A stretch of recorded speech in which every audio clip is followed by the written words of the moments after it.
I spoke to Srila Bhakti Maharaj last night. He's in Govardhan, so for the celebration and observance. And in principle, Srila Guru Maharaj is saying one thing we learn from these pastimes, that as we pursue the order of Krishna, and by extension, as Guru Maharaj sometimes says, the suggestion of Srimati Radharani, like Chodita, Prachodayat, mystical implications of Gayatri, the heart is resonating with Krishna conception and running toward Krishna against the current or the currents of the world. It puts the aspiring servitors at odds with the world and the currents of the world. And as Krishna's Bhavagrahi Janardhan, he likes a particular flow of heart. And he's a connoisseur of heart, you can say. And it seems that when the devotees are in the most extreme position or adverse circumstances, it causes them to rely upon a greater depth of heart than is normal. Right? So, as we hear in Kunti, Hare Krishna, Vipadak Shantutak Shashvat Tatra Tatra Jagad Guru Bhavato Darshanam Yatsyad Apunar Bhavadarshanam. Kunti even inviting adverse circumstances, because in the midst of such adversity, she knows that she's more reliant upon Krishna and dependent exclusively upon the shelter of Krishna. And as we just discussed, Srila Prabhupada, in a similar situation, in the deep, surrounded by ocean on all sides, heart attack, offering himself, placing himself on the altar of self-sacrifice in pursuance of the order of Srila Bhaktisiddhanta Saraswati Thakur. When also we think of Draupadi.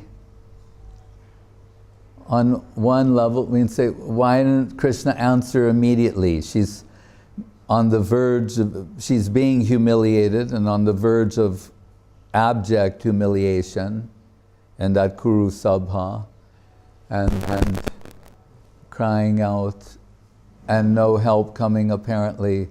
But when she lifts both arms and is in that way, not this much to Krishna, that much I'm trying to protect myself, which is, we could say, a situation, circumstance that the aspiring servitors find themselves in, that reluctance to let go of everything and that last final thing and just exclusively take shelter of Krishna.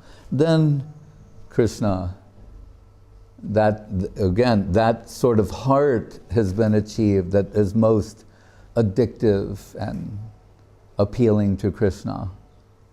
So we included this, Guru Maharaj's talks on this subject, the Govardhan Puja, and as we have Brahma Vimohan, Indra Mohan, the bewilderment of Indra crushing the pride of Indra, who we can also say really is an aspiring servitor.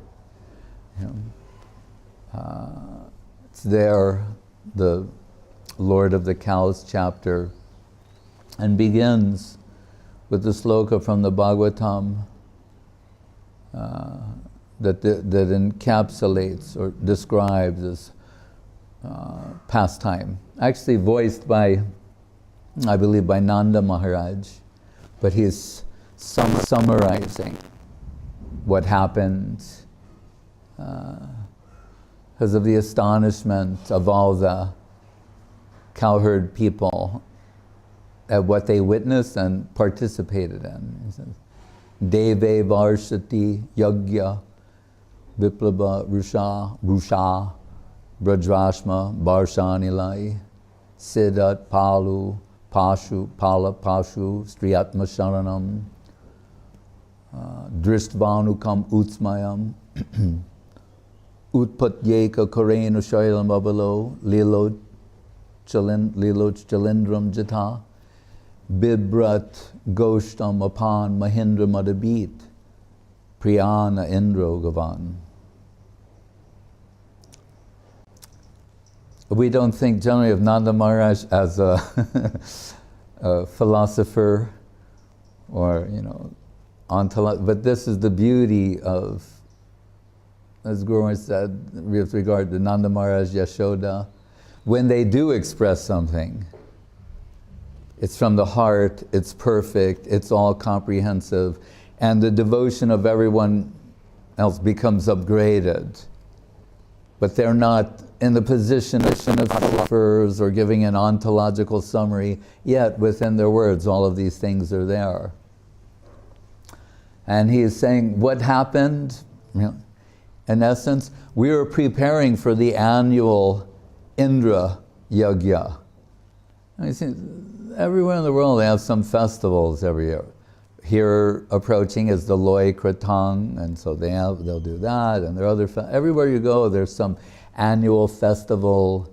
Generally, even in the Western countries, the harvest, the springtime celebrating the planting, and then another time celebrating the harvest. So they have some annual festival where they gather the ingredients for this puja or worship, or all the things they've acquired, they're thinking, by the grace of Indra, who's the Lord of rain and other subtle things.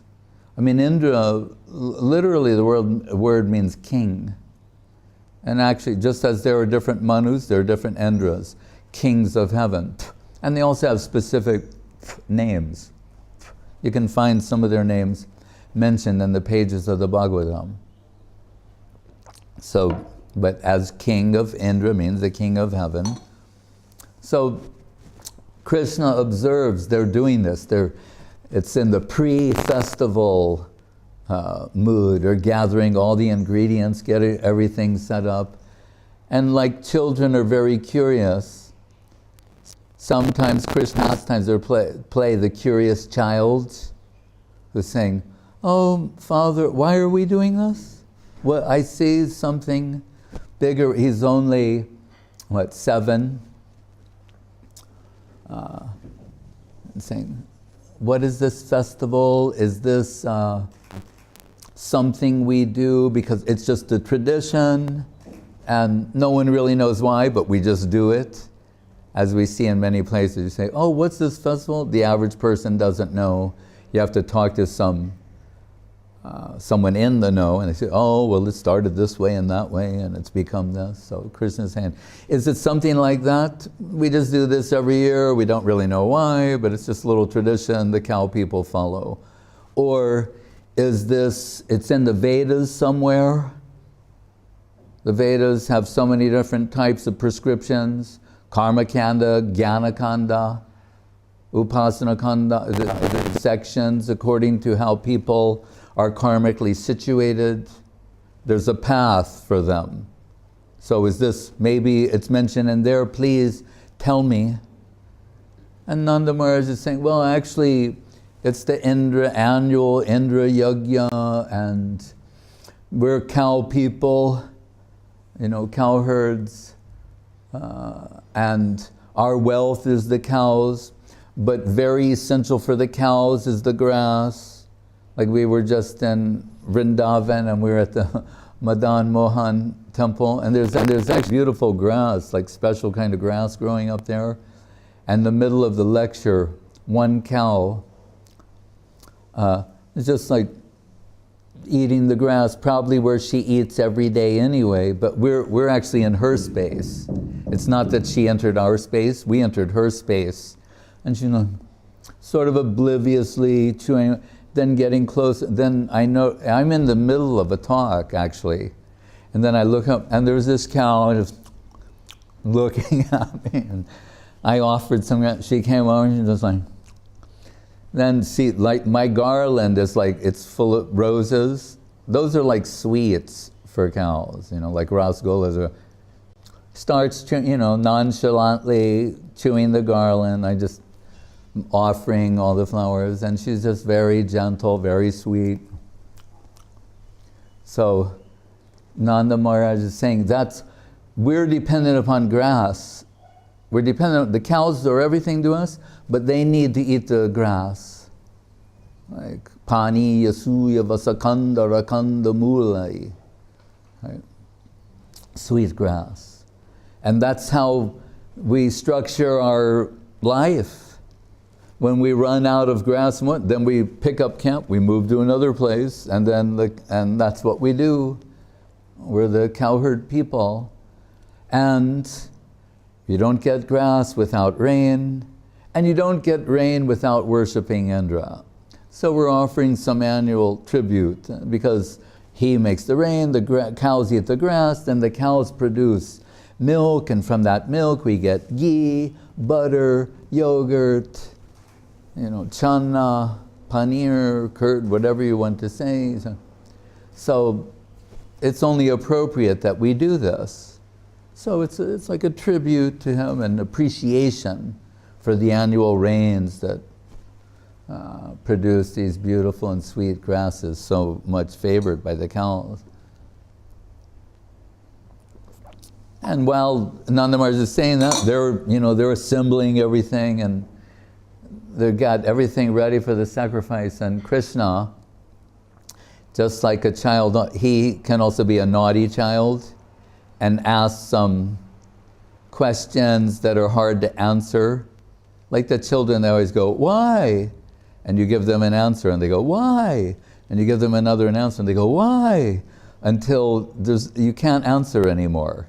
Their last why, you see the adults flustered and bewildered. That's just the way it is. Or because I'm your mother, or something like that. But Krishna is saying he can be very naughty with his speech and what he says. And said, actually, of course, so this is sort of a karmic thing you're saying. You do these things, and then Indra, or by God, whoever, rewards those karmic activities that you do. So it would seem to me like Indra doesn't have a choice. Right? If you do good things, then he has no choice about to withhold rain or give rain. It's really this karma that's in the superior position. Next to Krishna is speaking in a bewildering way. He's espousing a philosophy known as the Karma-vada, which essentially says, whether there is God or not, we don't know. It's a lot of talk, speculation, things, but we can't say for sure. It's in another subtle world. We can't prove that by any conventional means, so we don't really know. But what we do know is the difference between right and wrong.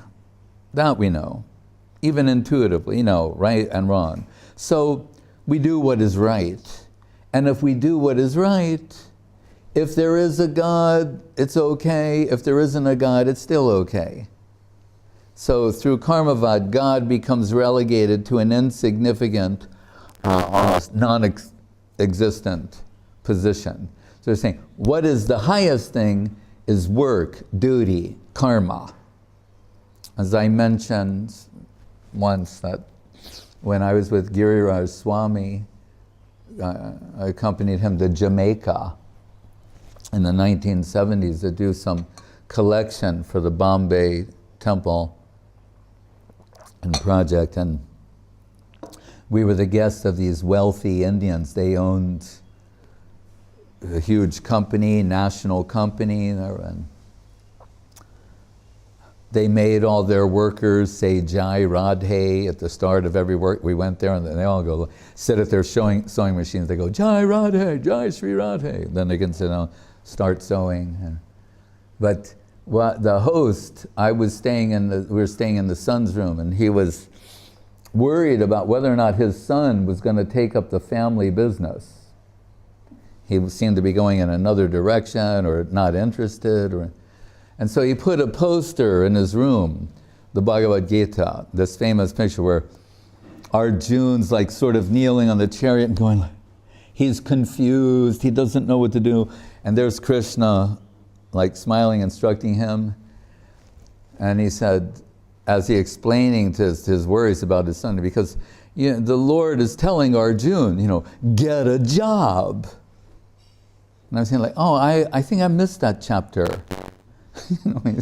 He's saying karma, you like do your duty, do your work, but he's saying like, Krishna's saying, get a job. That's why you're bewildered and confused. You don't have a job. Saying like, you've really distilled the essence of karma, kanda, and karma-vada philosophy into a single statement, sir.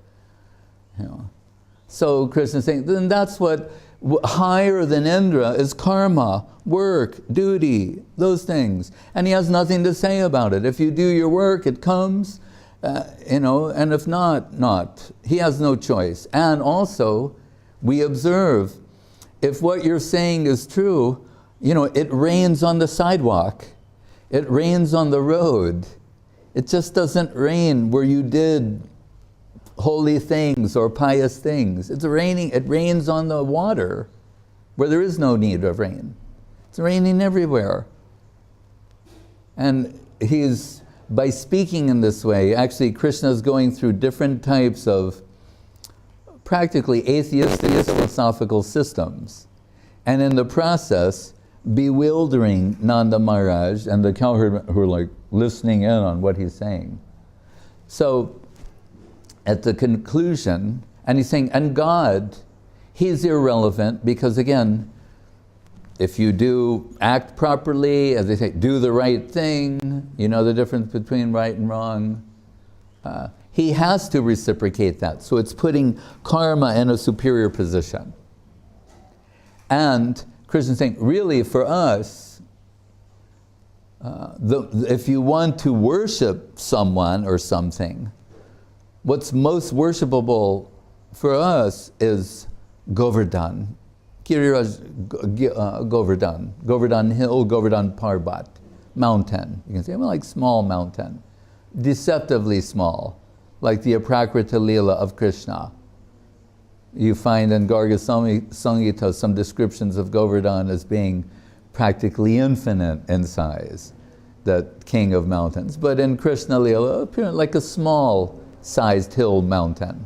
Saying, and that's where we got the sweet grass, as in the where is it? In the Venu Gita section of the Bhagavatam, Gopis, they're praising different aspects of Krishna-lila. And they say, Hantaya Madrila Bala Haridasa Bharja Yad Rama Krishna Charana Sparasha Pramoda Manam Tadoti Sahago Ganayas Tayoryat Pani Yasuya Vasakanda Rakanda Mulai. Oh, there come the sweet, sweet breezes of Govardhan. So they're saying, and it's very interesting what they say too. Hantaya Madrila Bala Haridasa Bharja. They're praising Govardhan Hill and saying, you are Haridas Varja.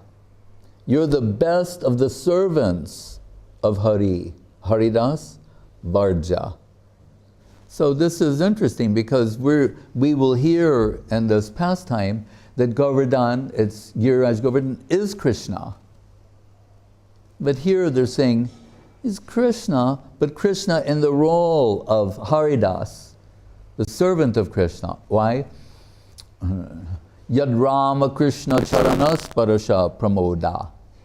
And he's very happy when the lotus feet of Krishna and Balaram are touching him. Sparasha means to touch. Pramod means becomes very happy. So Krishna and Balaram are walking on, and Govardhan is like shivering in ecstasy, very happy. They're herding their cows there. Sparasha Pramoda. Manam Tadoti Sahago Paniyas Manam Tanoti Sahago Ganayas Tayoyat Pani Yasuya Vasakanda Rakanda Mule. And on the Govardhan there are lakes with very sweet water, like Hapaniya, like Gurma, sweet water. They drink that water. They're eating very sweet grass. And we have to remember, this is Chinmoy grass, right? Vaikuntha or Priti Vyadi Sakala Chinmoy. As I said once to go, like sort of thinking out loud, I said, so there must be difference between the grass in Vaikuntha and the grass in Goloka. Guru said, of course. But I thought, oh, like, so, and if they say, just for the sake of, some sort of analysis, if Nanda Maharaj is saying they sometimes pull up camp, whatever it's called, and like move to another section where the grasses are sweeter, if they're all chinmoy and made of conscious substance, it shows you something about the gradation of Krishna consciousness and sweetness, that one grass could be sweeter than another. It's just interesting to note. So, and the Braja Gopis, if you notice consistently, whenever they're expressing some sort of glorification, and encouched in that may be some aspiration or allusion to their own pastimes, and they say, Pani Asuya Basandara Kanda Mule. They say there are many caves on Govardhan, with the implication being, in these caves, which again, described in Garga Samhita and other places, they're not caves the way we normally think, but these caves are the site of their divine pastimes.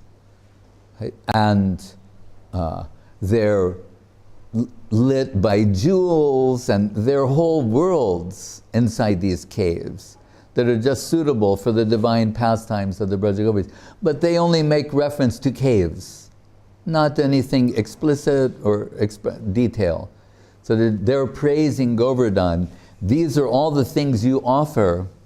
That you receive the touch of the lotus feet of Krishna and Balaram, which makes you ecstatic. You're supplying sweet grass, waters for all the cows, and there are many caves there for other types of pastimes. So they're offering this sort of praise. So Krishna is telling them all, then really we need to repurpose all this gathered paraphernalia and ingredients for the worship of Indra, and repurpose it for the worship of Govardhan. Govardhan's everything for us. I thought Nanda Maharaj just said, all right, son, yes. Guru Maharaj says, some of the other cowherd men were a little like, oh, I wonder, they were a little reluctant, but they went along with it too. Krishna's so charming. Remember, he's also a young boy, and he's very sweetly. And then, so they're all charmed by Krishna, by Krishna's conception. Okay. They were ahoy tukiya pratyata, causeless and irresistible. They can't resist Krishna's sweet suggestion, and so they repurpose all the paraphernalia for the worship of Govardhan Hill. And this shows they're Jnana Shunya Bhaktas, they're Sharl, they're simple-hearted people. Now they're worshiping Govardhan Hill, and Krishna's saying, all right, everyone, get all the ingredients, and we'll have a big festival, and with the cows in front, they're like circumambulating Govardhan Hill, and then they're offering so many things to Govardhan Hill, and then something very mysterious happens, is that Krishna shows that he is in fact Govardhan. We're told sometimes with very long extensive arms or thousands of arms. He's taking everyone's offerings and enjoying them. Everything that's being offered, he's enjoying. And they see, although Krishna is with them as a child, Krishna is also Govardhan-lila, and with them Krishna is bowing. It's in a sense worshiping himself. Right? But if we factor in that the Haridas Varja, it makes it even more interesting. Himself in the capacity of a servant of the Lord. So everyone's happy with that, and except one person, Indra. Right? So it says, Deve Varsati Yagya Viplava Rusha. Means Indra. He's looking down on this scene from heaven and thinking, these fool people, under the influence of this arrogant, upstart boy who talks, he's so talkative, like talk, talk, talk, talk, talk, and these foolish people, they're listening to him. This is crazy. He talked them out of worshiping me, and this is so offensive. That's what he's saying. This is an offense to the gods. Although one of Krishna's names is Deva Deva, the gods' God. So he's saying, I need to teach these people a lesson, and with this arrogant boy and their foolishness. So he summons his cloud posse, and there are many different types, and they have different specialties. And as Guru Maharaj said, just with a footnote, it's like subjective evolution of consciousness. Everything's conscious, so the clouds are conscious, their personalities, etc. And he's saying, go teach these Vrindavan people and that arrogant child a lesson.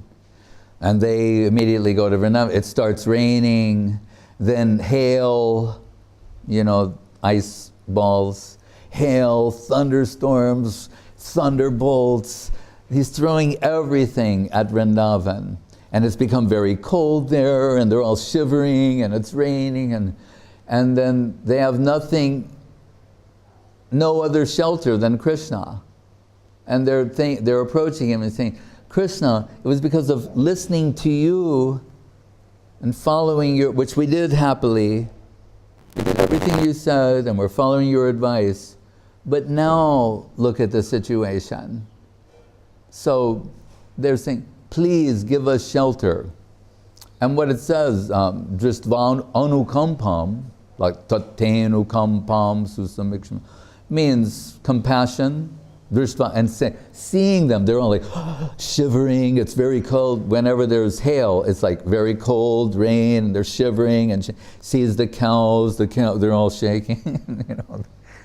I mean, it's, from one point of view, it's not funny, but it's Krishna says a little smile. He's happy that this circumstance led them. They're looking at him. Just imagine the cows, the bridge, but they're all looking at Krishna and asking for him to do something to give him shelter. And what does it say in the Gita? Paritranaya sarunam vinashaya chaduskritam. Right? Song of Bhakti, Brajajana palana asurakula nashana. Not that Indra is asurakul, but in this pastime, more or less. He's the opposition, you can say. Temporary insanity. So seeing them all, it says that Krishna, he's smiling, he's happy that this is their conclusion. In the midst of the greatest adversity, take shelter of him.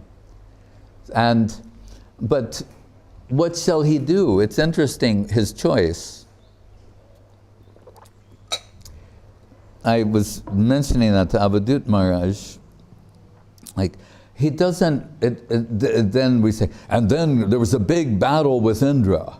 Krishna took up some weapons, Vishnu type stuff, Gada, Chakra, or those other, the Shiva Jwar, the Narayana Jwar. That's not what he does.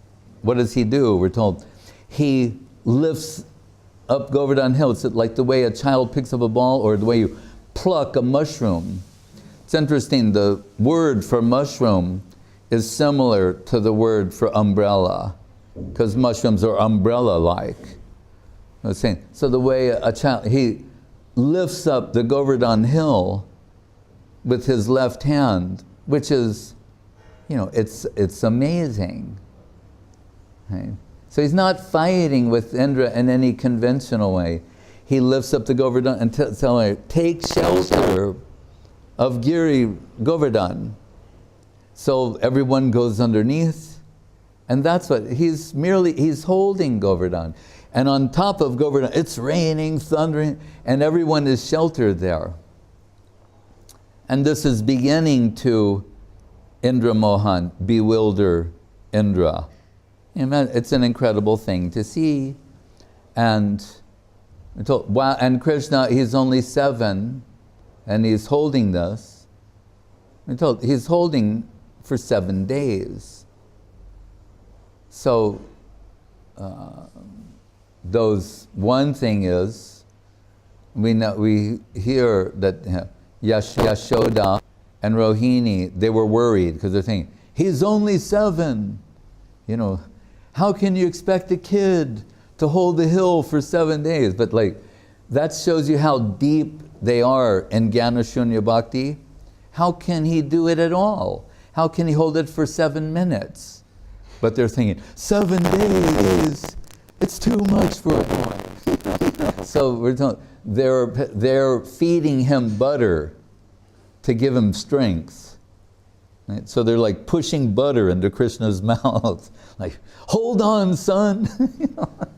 And Krishna's on. And then there's also cowherd men. They're thinking, because we're told sometimes, because Krishna is also, it's impressive to his girlfriends what he's doing. We think, no, he's 7, but they're told auspicious personalities, according to the, perhaps Padma Purana says you have to multiply 1.5. Really, he's more like 13. He's older. Anyway, so then sometimes there are descriptions where he's looking at Radharani and the Braja Gopis, and his arm starts to tremble a little bit. And so it's like, whoa, just to increase the drama and intensity. So some of those cowherd men, they're raising their sticks and they think, we're holding it too. He's in the center, but we're also, keeping it steady. And so then Indra, seeing this, he's also astonished. That when Krishna ran from his house to Govardhan, before lifting the Samhariki Shakti, one of his many energies, made it so that there was a path with a dome, no rain on the way. He didn't even have a drop of water on his turban on the way there. But there are some other animals on the top, they're sort of getting blasted at the same time. It's very complex pastime. But anyway, Indra becomes bewildered. He stops all the rain and realizes, thinking Krishna to be an ordinary child, an ordinary, he's saying a mere human being, while he's a deva. Now we can understand, he's starting to get a picture of what the Aprakrita-lila of Krishna means. Stops all the rain. Krishna puts Govardhan back down exactly in the same place. There's no hint of where it was removed, and tells everyone, everything's okay now. They went out from underneath. And then Indra, we're told at that time, the Brijbasis, many of them, they come for Krishna. They're all celebrating, gods and goddesses are dancing, Tumburu is singing, the Gandharvas. But the cowherd men and some of the boys, they're hugging Krishna, thank you for saving us. And we're told others, they're saying his arm must be sore from 7 days. So they're like massaging his, doing like acupuncture, pressure on his arms, massaging there. Are you okay? I'll be better soon. That's how they are. They need to massage his arm. How can he do this for 7 days if he doesn't have some extraordinary power? But they're saying, a good massage and you'll be fine. Then Indra comes with his elephant, Airavata, and Surabhi, the divine Surabhi cow. And he's offering many prayers of forgiveness, just as Brahma did, and many prayers and praise of Krishna. And we told Mother Surabhi, with her milk, like there was Abhishek this morning, right? Yeah. Principally milk, because here it's milk and water. And other things, but milk and water. And so the milk from Surabhi, she has unlimited milk, she's bathing Krishna. And water comes from the, like Ganga Jal, from the trunk of Indra's elephant. Like on the Thai festival, they have the elephant spraying people. So the elephants, Surabhi bathes Krishna in milk, and the elephant like bathing Krishna in the water. And we know from that is formed Govinda Kunda. And what we should say at the end of it, just like it says in the verse, Utpatyeka Karina Shailam Abalo Lilot Shilindram Data Bibrad Goshtam upon Mahindra Adibit.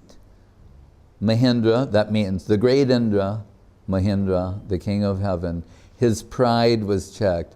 Krishna, really this was to check the pride of a devotee.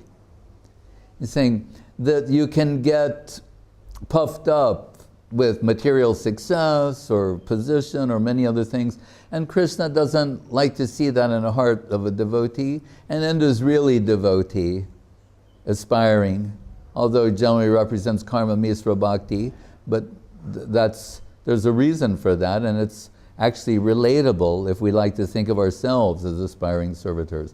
So Krishna, this was to check his pride, and actually, how do you say, induct him into the Aprakrita-lila of Krishna. We can understand the human-like pastimes of Krishna is the ultimate conception of divinity. That the pastime, such pastimes, they're, as that one Bengali poet said, the human form is higher than God. And people thought, oh, that's like humanism. And Guru Maharaj said, no, saying the human-like pastimes of divinity are superior to the majestic aspect of divinity. Krishnera Jatika Kela, Sarvatam Naralila, Naravaputa Haraswarup, Gopavesh Venukar, Navakishore Natabar, Naralila Hoy Anurup. So Indra, realizing that, and he's saying, I'm Indra, the king of heaven, but you're really the king. You're the king of my heart, and who are you disguised as? A cowherd boy. You're the king of the cows, but actually you're the king of everything. So Indra, at this time, as it says in the end of it, Bibra Goshtam upon Mahindra Madhibit, Priyana Indra Gavan. So it's saying Indra Gava. If you reverse that, it becomes Gava Indra, the king of the cows, the lord of the cows. Gava Indra becomes Govinda. So it is, although it's Krishna's eternal name, like Ishvara Parama Krishna, Satchidananda Vigraha, Anadir Adir Govinda, although that's his original name and his original position, still these are the pastimes in the play. So Indra gives him the name Govinda. And everyone's happy that, oh, Krishna, like another name, we can call him Govinda. It's very beautiful. And yes, so what did I say? That, pardon me? Oh, Govinda Kunda, yes. So, described in the Brahma Samhita and at our mat, which is Gupta Govardhan, Guru Maharaj designated the pook or the pond across the street, which is now part of it, as Govinda Kunda. And for many years, it was his desire for it to become very glorious, and that was realized by Srila Acharya Maharaj with the creation of the beautiful temple there for Giriraj Govardhan and the beautification of the Kunda. And at the opening, Srila Gurudev composed the song, another like Giriraj Arati. And within that, he said that some fortunate souls, when they're bathing in the waters of Govinda Kunda, because it's originally, remember, the milk from Surabhi, and also by extension, enriched with prem, saying, so some souls, fortunate souls, when they're bathing in Govinda Kunda, sometimes some of that water will enter their mouths and they will taste it as that divine milk, the abhishek of Giriraj. Okay. And we could not help but notice on the first day of the inauguration, there was one swan boat, and many devotees eager to go out to the temple in the center, and the boat, maybe it was overloaded, I'm not sure. Oh, okay. Oh, a raft. And too many people got on. So halfway out, it started sinking. And there were all these ladies in saris, full dress, and some of them could not swim. And so they had to be rescued by other devotees. But some of the water of Govinda Kunda was entering their mouths, and maybe for some fortunate souls, they got a taste of that divine substance by the mercy of the Lord. To arrange this little drama, like a drama on the way. And it's very significant. Remember, these pastimes, particularly, and the significance of Govardhan, is not just one of many wonderful pastimes or of peripheral interest to the followers of Srila Saraswati Thakur and the Rupanuga line, but rather it's of primary interest. Because he says, you can find these slokas and the purports of Prapanna Jivanamritam, one of them being, what is it? Gandharika Giridhari Jata Krida Koila Vrindavan Govardhan Shrestha. Forget the first line. Gandharika Giridhari Jata Krida Koila Vrindavan Hoite Shrestha Govardhana Govardhana Shrestha Gandharika Giridhari Jata Krida Koila, saying superior to Vrindavan are the pastimes in Govardhan. Superior to that and Radha Kunda. But our Guru Varga, Saraswati Thakur, was saying, really our place, as indicated by Srila Raghunath Das Goswami, is Govardhan, as in Nija Nikata Nivasa, Dehi Govardhanatvam. Saying, and we are under the guidance of the superior gurus, and this means in the upper world and the internal confidential identity. They go from Govardhan to Kusum Sarovara, collect the flowers necessary for Seva and Radha Kund, serve the superior gurus and Radha Kunda, and then return to Govardhan. So it's a very beautiful thing. So it's really the target of our line is indicated by Raghunath Das Goswami. Srila Saraswati Thakur said he wanted to spend his final days there. And he appeared there to the Pandit Balaram, mysteriously, right at the time of his disappearance, because he had said he would come, he said, he had a vision saying, Balaram, I've come. And he contacted the devotees. What is the condition of Prabhupada? They said, oh, he's left the world. So he appeared there in a vision. Srila Swami Maharaj, Prabhupada, and a few days before his disappearance expressed his heart's aspiration. He said, on a bullock cart to Govardhan. And it was one of those things like, how can they disagree with him? Spirits, but the devotees were crying, Tamal Krishna Maharaj, and begging Prabhupada not to make them do this, because they thought, on a bullock, he won't survive the journey. But it's like what Guru Maharaj said about going to Gangbira. If I die along the way, at least I will have died going in the right direction. But he's expressing his heart.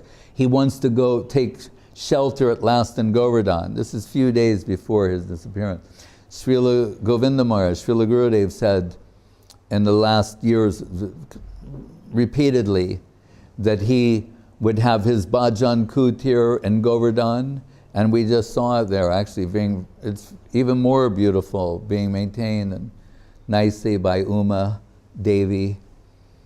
And he described which kind of trees would be there according to Narottam and Bhakti Vinod, and the vines on the tree, very beautiful, and saying that he will be performing his bhajan there. And you could get a sense of that when we visited recently. And how does Guru Maharaj describe the placement of his mat? Srimat Chaitanya Saraswata Matabara Udgita Kirtir Jayasrim Bibrat Sambati Gangatata.